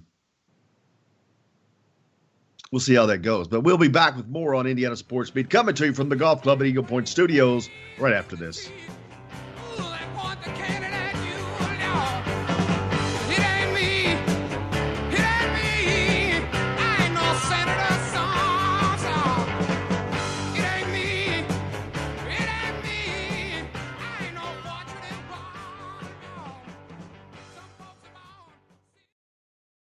Hello, everybody. Jim Coyle from Indiana Sports Beat. When I'm not covering the Hoosiers, you can find me at Bubba's 33 in Clarksville, located on the northeast corner of I-65 at Veterans Parkway.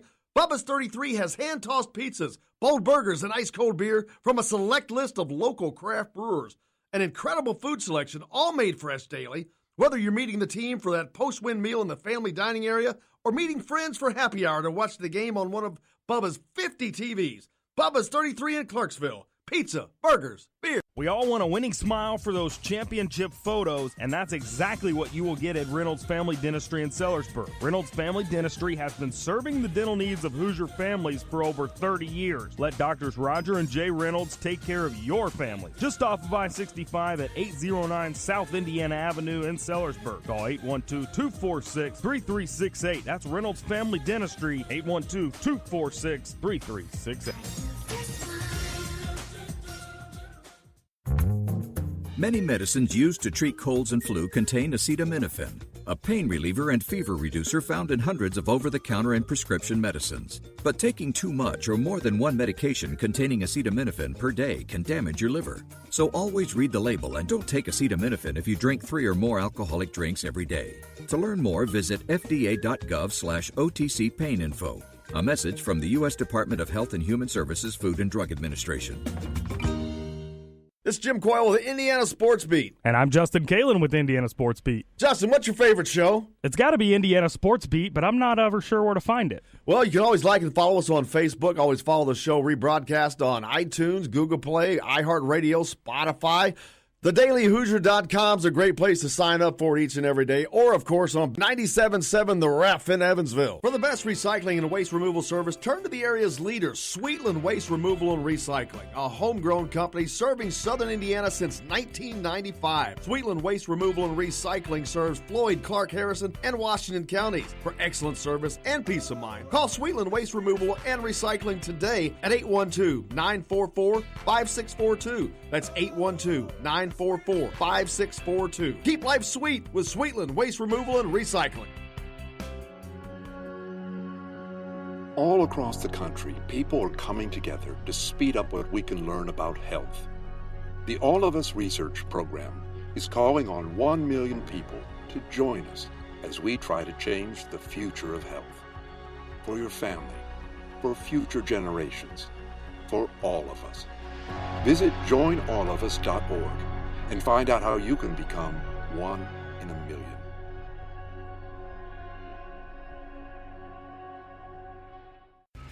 All right, crew, let's get her dug. Honey, want to give me a hand? I'm planting that tree, remember? No matter how large or small your digging project may be, no matter how urban or rural, you must always call 811 before any digging project. 811 is our national one-call number, alerting your local utility companies to come out and mark any lines they have near your dig site. You must call 811 at least 2 to 3 business days before any digging project, so you can avoid hitting our essential buried utilities. This includes natural gas and petroleum pipelines, electric, communication cables, and water and sewer lines.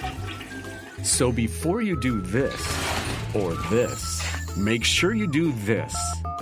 For digging projects big or small, make the call to 811. Brought to you by Common Ground Alliance.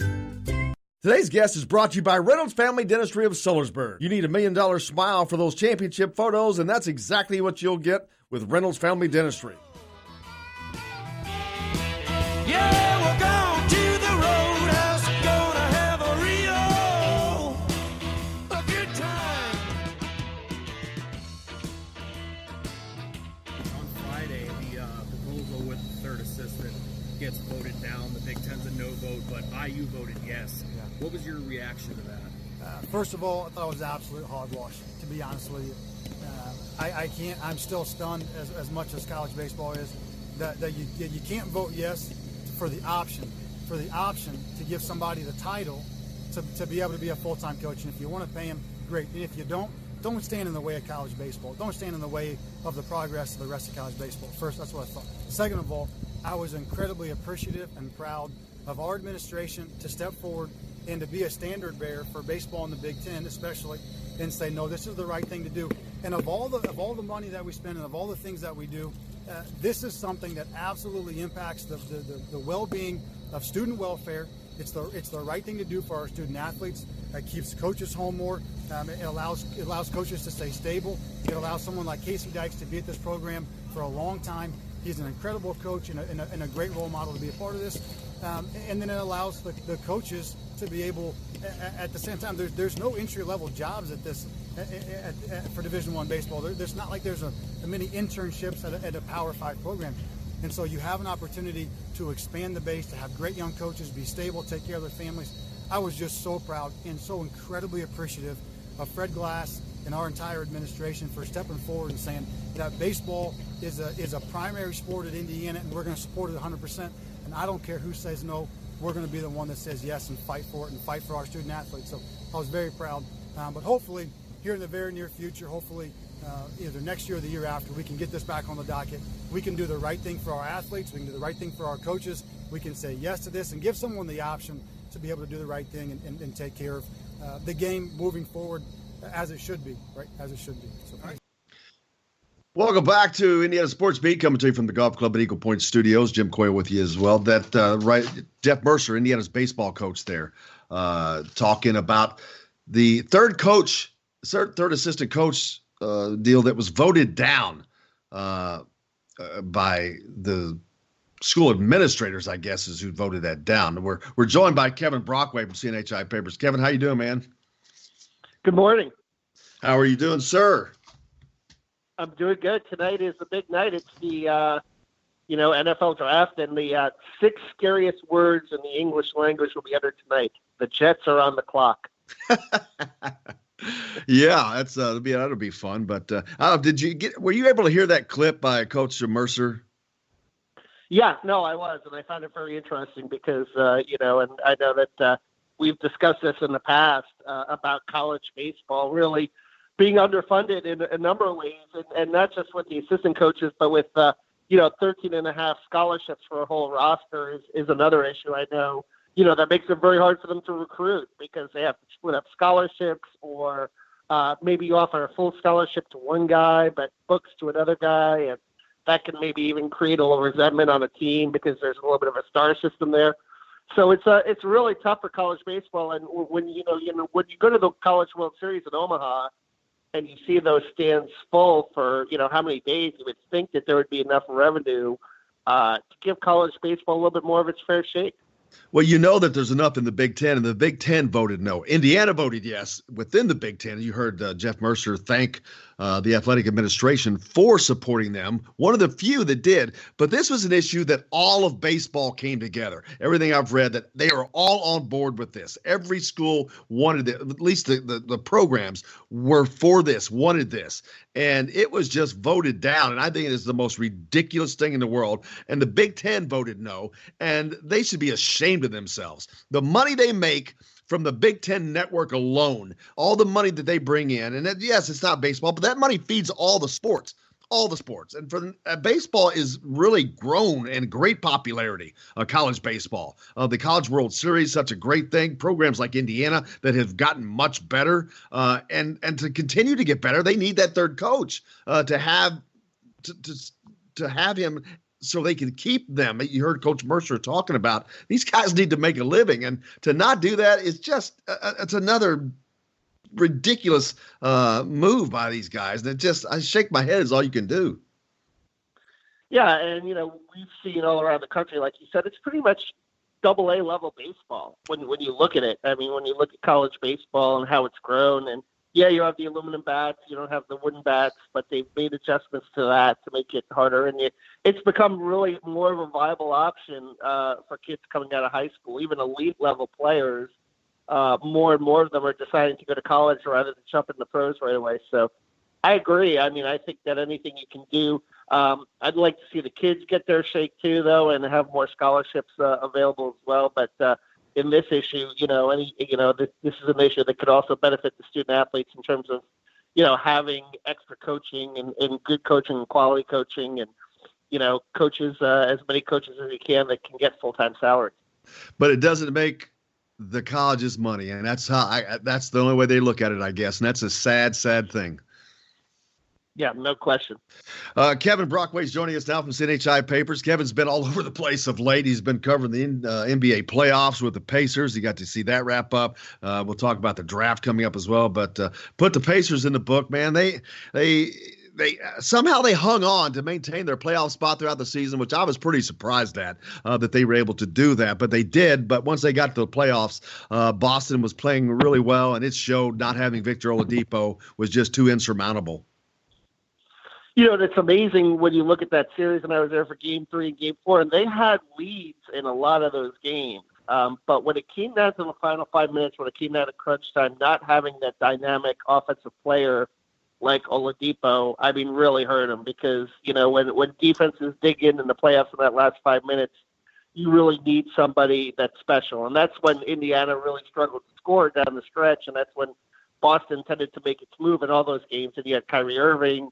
You had a veteran in Al Horford that hit some big shots down the stretch in Game 3. And then in Game 4, Gordon Hayward, the kid from Brownsburg and Butler, came through and had a huge game. He had 20 points. So the Boston had different players offensively step up in late games that, Indiana just didn't have because of, Oladipo being out.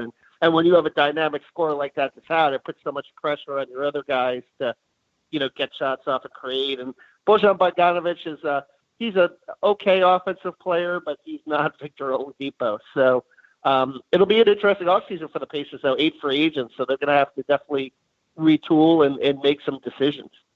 Absolutely. We'll see how they can manage to get through that. A lot of talk about the college basketball corruption trial into, I call it commodities and futures right now. Sean Miller's name is man, it's never been looking good for Sean, really, but it's looking really bad now after the information that came out yesterday. Yeah, no question. The whole Christian Dawkins situation, and it's going to be it will be interesting though because with the Southern District of New York, Mark Emmert at the press conference, they have to be able to find a way to get that testimony, and deals are being made to seal a lot of that evidence. So. If that doesn't happen and they don't get, the documents from the Southern District of New York that they want to get, I mean, they're going to have to reinvestigate this thing. So all this stuff that's coming out right now isn't on the record on the NCAA side. So I'll be curious to see, how that materializes. But right now, yeah, you're right. It does not look good for Sean Miller. It doesn't look good for a lot of college basketball coaches around the country. It's just not a good look in general, and I don't know what the answer is because amateurism, I mean, it's hard to police amateurism when you're making deals with these kids when they're 14 and 15 years old. I mean, I will contend that, but it's something that must be done. I think right now you can make the argument as to, whether players should receive more compensation or not. But right now, I think it's a fairness issue because there are some schools that are doing it right and there are some that aren't. And, go one way or the other, but make it a level playing field. Yeah, and then you look at what about How about the timing of Kansas and Adidas signing a new $190+ million agreement yesterday? Blows my mind. Yeah, no question. Well, that's the other thing, the apparel companies, and you've got Adidas and Nike involved, and it's a slippery slope right now, recruiting. And I think a lot of schools have been emboldened based on some people have managed to fight the NCAA and win. You take a look at even North Carolina with the academic scandal. So, there was a line in one of Pat Forty's columns where he said, self-policing is for suckers. That's kind of where we are at this point. You're finding now schools, instead of cooperating with the NCAA and doing the right thing, they're fighting the NCAA because of the fact that there's so much money at stake, and when your program gets put on probation, it can be really crippling for a number of years, depending on the program. Even in football, we've seen it, with certain teams that have had trouble getting back. In Miami, after the Nevin Shapiro scandal, it took them a while to get back. So, schools, they have a lot invested in this, and it's unfortunate that you don't have that really cooperation that the NCAA is hoping for because they don't have enough investigators. But I think the NCAA has to really beef up its enforcement staff and really get in there and really, police this thing if they're going to want to do it right, because the schools aren't going to help them. Yeah, but you just hit a hot button there. If they want to do it right, I don't know that they want to do it right. I don't know whether they want to shake their sugar tree because they're afraid of what might fall out. Yeah, no, it's right now. It's 2020. I think we're coming up on a new decade, 2019. I think times have changed, Jim. I do feel that way, and I feel like there was a chance at the Rice Commission for some reforms, but they doubled down on amateurism. And why? I don't know at this point, because I think it may be an outdated model. The Olympians are getting compensated now, salaries. I don't quite get, if this model is not working and all it's doing is creating embarrassment and scandal, why not scrap the whole thing and figure something else out? I think the NCAA itself is an outdated model. And the fact that it was the Rice Commission to begin with, that you bring Condoleezza Rice in to do stuff that I've always shook my head about that. She was on the commission to decide who was playing for a national championship in football. I'm like, what the hell are they doing? But it's a money thing. It all just comes down to money, and that's the bottom line for everything that drives the NCAA. It's not the student athlete's best interest. It's what drives that money train. Well, and it's member institutions too, so they kind of get together and they try to formulate what's best for them. But I think the hard issue is you've got the Power 5 conferences right now that are generating revenue. The ACC is going to start its own network in August. So you've got that against Loyola Chicago, right? The Missouri Valley. You've got, but people love that in the NCAA tournament. They love the David and Goliath, but there's definitely a resource gap within the member institutions between the Power 5 and the non-Power 5. So what do you do? Did the Power 5 break away and do they start their own league? That's something else that's been kind of bandied about, I think, over the last 5 years. And do they create their own rules? Because, you can't, it's really hard to keep up with, for a school like a Loyola Chicago or Valparaiso to keep up with, Michigan State. It's just, they're living on different worlds. So, it's an interesting time in college athletics. I think we know that. And, certainly this, in schools like Indiana and Purdue in this state certainly benefit greatly from being in the Big Ten. And Jim Delaney was the first one that had the foresight to create a network. So you've got, this great revenue stream. And, right now the big time schools are taking advantage of it. And looking at Indiana recruiting, they did not get Anthony Harris this week as he committed to North Carolina. Some were surprised. I thought that Indiana was in a good position to get him after North Carolina got a commitment right before his visit from Cole Anthony, but it actually drew him in, I guess. So there's another miss on a national recruiting a target for Indiana. Now, right now, you've got Lester Quinones, who's on campus as we speak right now, but he's not really favored to be landed by Indiana either. I think he's going to probably end up in Memphis, but you never can tell. I mean, things change with a visit sometimes, but it looks like Indiana's attentions may be heading back towards in-state. Yeah, it's kind of a gray weekend too. It would be nice if it was a little bit sunnier, right? Maybe you could convince him a gray week. But no, I think that with Quinones, I mean, I would just try to sell him on the fact that, look, we need shooters. You're a shooter. You sell him on the tradition and the history here. You really try to give the hard sell playing in the Big Ten versus, when you're in Memphis, you're playing in the AAC. You're probably not on television as much. There are things that Indiana can do to really sell this Quinones this week. So I'll be curious to see how well they could do it and if they could land the kid, because they really do need shooters. But they've obviously done that with these other guys, but it hasn't worked yet. They missed out on DJ Carton, missed out just on Anthony Harris. They didn't even get Trenton Watford to come for a visit. So they have not had any success with big time outside targets up to this point. Yeah, well, I mean, I think it's a little different with Quinones because Memphis doesn't play with Harris. It's North Carolina. So I think with that being said, North Carolina is a big-time blue blood program. But for Indiana, if you can't beat out Memphis in a recruit, then there's another issue entirely. So, Quinones is 79th nationally. I've seen some fans on Twitter that are saying, why not hold on to scholarships for next year, and you probably have a couple that you hold on to. Sometimes in spring, when you go after a guy in spring, there's a little bit of a risk there because, you're kind of taking a chance on a guy that, fell through the cracks in November. So, maybe being conservative at this point and going with what you have can be the best option. So there are different ways to kind of look at it, but I think Quinones would be a guy that could really help them in terms of, having another perimeter guy. And we all know where the game is headed. And that's, get as many shooters as you can, space the floor, makes it easier to create driving lanes. We know that Archie still has the inside guys. He's got guys coming in, Trace Jackson Davis, dynamic inside guy. But you really need that perimeter presence to kind of, allow him to be able to do the work that he could do inside.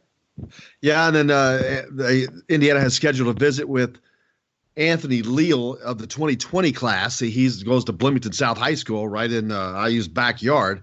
And there had been a lot of chatter, didn't know if that was going to happen or not because there hadn't been a lot of communication seen between those two. But Archie Miller will be doing an in-home visit with Anthony Leal on Monday. So that's, a local kid. And I mean, I think that's good. I think you've got to, there's so much people in the state, as we know, you got to be able to, take care of your own backyard here, and that's something that maybe towards the end, Tom Crean didn't do, right? Kyle Guy, letting him go to Virginia. I mean, there's so many kids and there's so many great players. And part of it is identifying too, because you never know. I mean, the way the star system is, I mean, it's easy to, look at a website and say, here's a top 100 kid.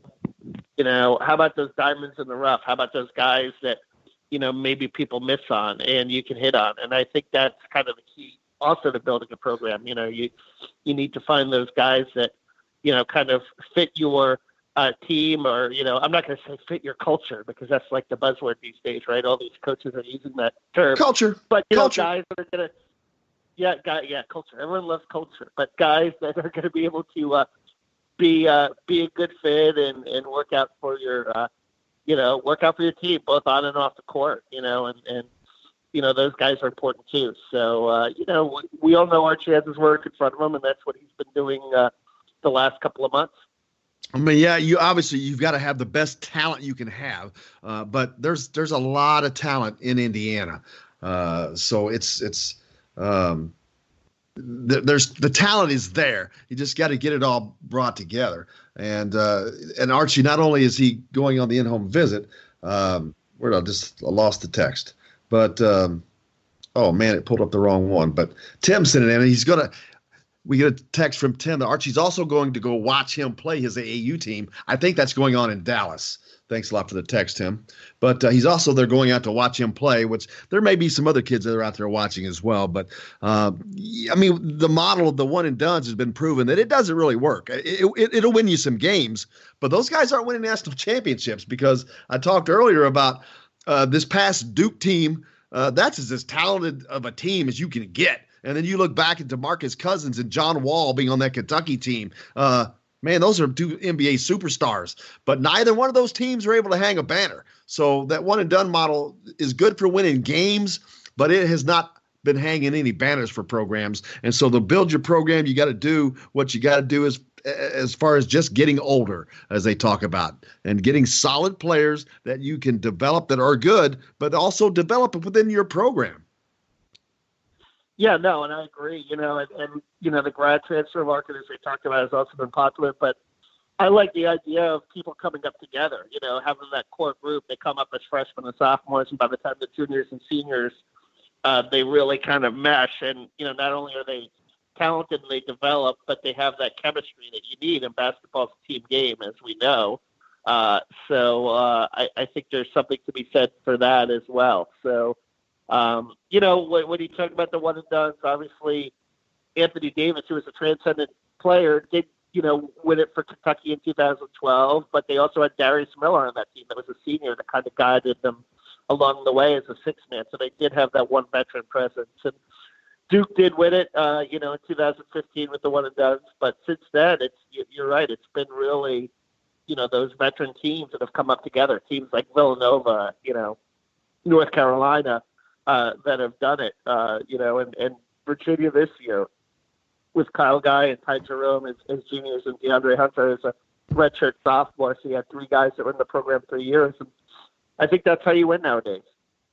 It certainly is. Kevin, I can't thank you enough, man. Great discussion. Look forward to doing it again as soon as possible.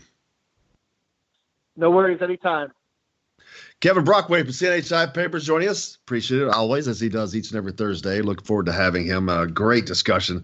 He's been all over, man. He is now the IU beat writer for CNHI. Came up, had been covering Florida, and had been through all their basketball championships. Hey, we were together last night, having dinner last night, and talking about that Billy Donovan is about to probably be out the NBA here soon. He's rumors that he's probably might possibly be losing his job. But and then next year, if Indiana had another NIT season, boy, do you think that there'd be any talk about Billy Donovan's wife being in Bloomington looking for a house? Yeah, look for him on campus too. Saw him in Cook Hall last time. Yeah, exactly. All that good stuff. But I'm hey, already make sure tracking the plane. On a jet plane, baby. Hey, coming up tomorrow on the program, Todd Leary, as always. Look forward to that, man. Todd, as always, tells it like it is. But also another great special guest, Lily King, two-time gold medalist from Indiana University and 8-time NCAA champion, will be with us tomorrow. Looking forward to that. But that's going to wrap it up for us today. Thanks a lot for joining us. The boys, thanks a lot to the boys, Jake and Justin. Hope you guys have a great day. I'm Jim Coyle. I will see you on the radio.